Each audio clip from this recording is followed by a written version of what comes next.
नमस्कार, मैं वैशाली और आप देख रहे हैं आजाद कलम न्यूज चैनल। आइए रुक करते हैं आज की बड़ी खबर पर। महिलाओं को शामिल करना, वक्फ बिल पर भड़के मुस्लिम संगठन, जाने किसने क्या कहा। वक्फ अधिनियम 1995 में संशोधन के लिए गुरुवार 8 अगस्त को संसद में पेश विधेयक का प्रमुख मुस्लिम संगठन जमीयत उलेमा ए हिंद के दोनों गुटों अरशद मदनी व महमूद मदनी और जमात ए इस्लामी हिंद ने विरोध किया। जमीयत और जमात ए इस्लामी हिंद ने इसे धार्मिक मामलों में हस्तक्षेप करार दिया और सरकार की मंशा पर सवाल खड़े किए। वक्फ संशोधन विधेयक गुरुवार को लोकसभा में पेश किया गया।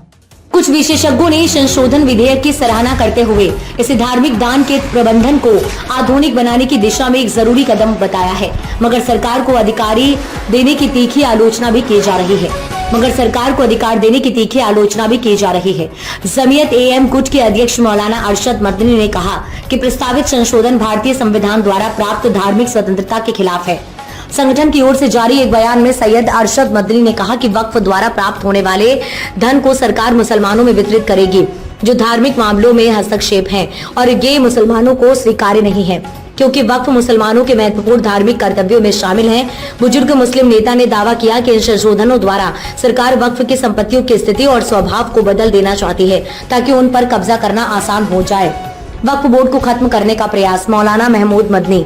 वहीं जमीयत एमएम गुट के प्रमुख मौलाना महमूद मदनी ने कहा कि संशोधन विधेयक वक्फ संपत्तियों की सुरक्षा के लिए हानिकारक है क्योंकि इससे सरकारी एजेंसियों को अनावश्यक हस्तक्षेप का अवसर मिलेगा, जिससे वक्फ की मूल स्थिति और अल्लाह के स्वामित्व की अवधारणा का हनन होगा। राज्यसभा के पूर्व सदस्य ने कहा कि वक्फ अधिकरण के बजाय जिला कलेक्टर को वक्फ संपत्तियों के स्वामित्व और कब्जे से संबंधित मुद्दों और विवादों को राजस्व कानूनों के अनुसार हल करने का अधिकार दिया जाना है। एक तरह से वक्फ बोर्ड को खत्म करने के समान है। उन्होंने सरकार से अपील की है कि वक्फ संबंधी कानून में कोई भी परिवर्तन धार्मिक वर्गों और मुस्लिम संस्थानों की सहमति से किया जाए। हालांकि उन्होंने कहा कि वो बोर्ड में महिलाओं को शामिल करना और शिया या अन्य काम प्रतिनिधि वाले अन्य मुस्लिम पंथों को बढ़ावा देना एक सकारात्मक कदम है और इसका स्वागत करते हैं। सुप्रीम कोर्ट के एक अन्य वकील जतिंदर चीमा ने कहा कि ये विधेयक वक्फ संपत्तियों के प्रशासन और रखरखाव को आधुनिक बनाने की दिशा में काम करेगा। चीमा ने विधेयक में महिलाओं और अल्पसंख्यक पथों को शामिल करने सहित व्यापक प्रतिनिधित्व के महत्व पर प्रावधानों पर प्रकाश डाला। इसके बारे में उनका मानना है कि इससे वक्फ बोर्ड में समावेशिता और लोकतांत्रिकरण को बढ़ावा मिलेगा। तक के लिए बस इतना ही। फिर होगी आपसे मुलाकात ऐसी एक और बड़ी खबर के साथ। तब तक के लिए नमस्कार। देखते रहिए आजाद कलम न्यूज चैनल। देश की आवाज ऐसी ही लेटेस्ट अपडेट्स के लिए हमारे चैनल को सब्सक्राइब और तुरंत नोटिफिकेशन पाने के लिए बेल आइकन प्रेस करना ना भूलें।